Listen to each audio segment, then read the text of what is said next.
ಇತ್ತ ಕಡೆ ಬಂದಂತ ಕಾರಣವಾದರೂ ಏನು? ಅಣ್ಣ, ನಿನ್ನ ಉಡುಗೆ ತೊಡುಗೆಗಳನ್ನು ನೋಡುವಾಗ ಹಾ ಬೇಟೆಗೆ ಸನ್ನಿಧನಾಗಿ ನಿಂತವನಂತೆ ಕಾಣುತ್ತಾ ಇದ್ದೀಯ. ಹಾ ಚಾರಕರ ಮಾತನ್ನ ಆಲಿಸಿದವ ನಾನಿದ್ದೇನೆ. ಹಾ ಪ್ರಜೆಗಳ ಕ್ಷೇಮಕ್ಕೋಸ್ಕರ ಹಾ ಹಗಲಿರುಳು ದುಡಿಯುವಂತಹ ನೀನು ಹಾ ಯಾವಾಗ ಬೃಂದಾವನಕ್ಕೆ ಒಂದು ಬಾರಿ ಕ್ಷಾಮ ಬಂದಿತ್ತೋ ಹಾ ಸೂರ್ಯದೇವನನ್ನ ಪ್ರಾರ್ಥಿಸಿ ಹಾ ಶಮಂತಕ ಮಣಿಯನ್ನ ಪಡೆದಂಥವನು ನೀನು. ಹಾ ಹಾಗಾಗಿ ಒಂದು ರೀತಿಯಲ್ಲಿ ನೀನು ಹಾ ಕೇವಲ ಬೃಂದಾವನದ ಅಧಿಕಾರಿಯಾಗದೆ ಹಾ ಸಾರ್ವಜನಿಕರೊಂದಿಗೆ ನಿರಂತರ ಸಂಪರ್ಕವನ್ನ ಇಟ್ಟುಕೊಂಡಿರುವಂತಹ ಸಾರ್ವಜನಿಕ ಸಂಪರ್ಕ ಅಧಿಕಾರಿ ನೀನು. ಹೌದು ತಮ್ಮ.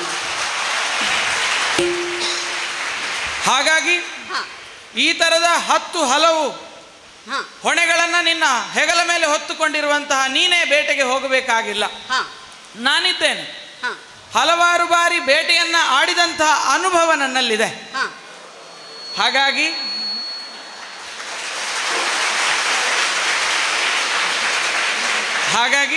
ಹಾ ಅಪ್ಪಣೆಯನ್ನ ಕೊಟ್ಟ ಕೂಡಲೇ ಹಾ ನಮ್ಮವರನ್ನೆಲ್ಲ ಕೂಡಿಕೊಂಡು ಹಾ ಬೇಕಾಗಿರುವಂತಹ ಉಪಕರಣಗಳನ್ನ, ಹಾ ಆಯುಧಗಳನ್ನ, ಹಾ ಬಲೆಗಳನ್ನ ಹಿಡಿದುಕೊಂಡು ಹಾ ನೇರವಾಗಿ ಕಾಡಿಗೆ ಧಾವಿಸಿ ಹಾ ಕ್ರೂರ ಮೃಗಗಳನ್ನ ಕೊಂದು ಹಾ ಪ್ರಜೆಗಳ ಕ್ಷೇಮಕ್ಕೆ ಕಾರಣನಾಗ್ತಾನೆ.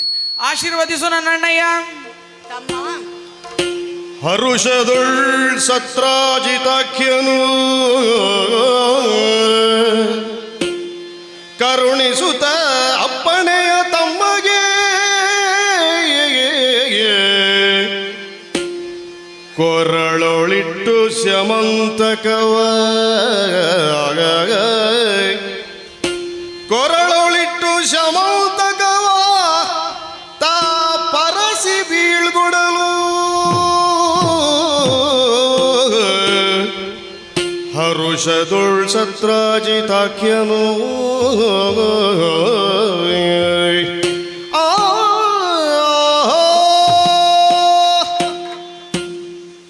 ತಮ್ಮ ಪ್ರಸೇನ, ಅಣ್ಣ, ನಿನ್ನ ಮಾತುಗಳನ್ನು ಕೇಳುವಾಗ ಮನಸ್ಸಿಗೆ ಬಹಳ ಸಂತೋಷವಾಯಿತು.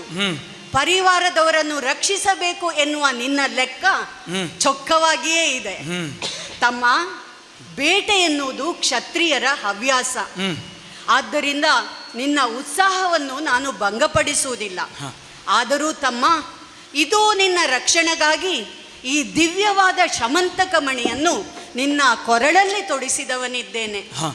ಇದು ನಿನ್ನೊಳಗೆ ಉತ್ಸಾಹವನ್ನು ತುಂಬುತ್ತದೆ. ಅಷ್ಟು ಮಾತ್ರವಲ್ಲ, ಧೈರ್ಯವನ್ನು ಇಮ್ಮಡಿಗೊಳಿಸುತ್ತದೆ.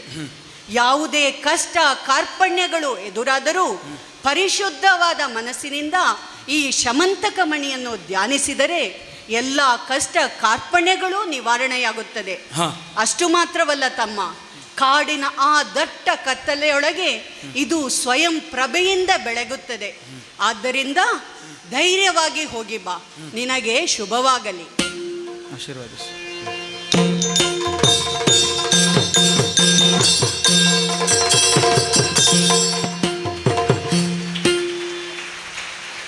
ಧೈರ್ಯದ ಜ್ಯೋತಿಯಂತೆ ಕಂಗೊಳಿಸುವಂಥ ಶಮಂತಕ ಮಣಿಯನ್ನ ಧರಿಸಿದಂತಹ ನಾನು ಕಾಡಿಗೆ ಬಂದು ಧಾವಿಸಿದವನಿದ್ದೇನೆ. ಧಾವಿಸಿದವನು ನೇರವಾಗಿ ಕ್ರೂರ ಮೃಗಗಳನ್ನ ಕೊಂದು ಪ್ರಜೆಗಳ ಕ್ಷೇಮಕ್ಕೆ ಕಾರಣನಾಗಿದ್ದೇನೆ.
ಬೇಟೆಗೆ ಸಾಕ್ತಾ ಇದ್ದೇನೆ.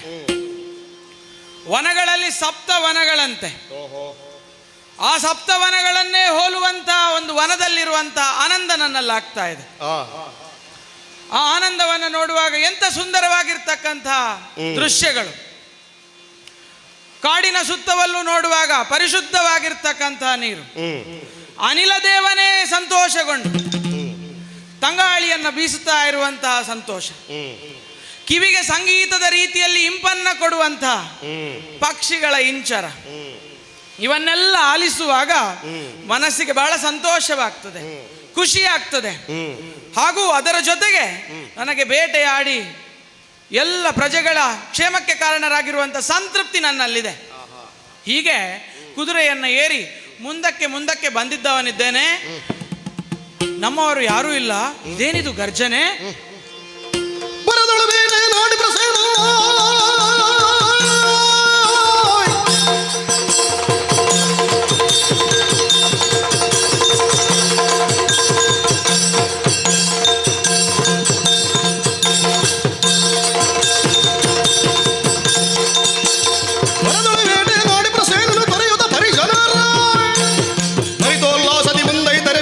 ಕೇಸರಿಯೋ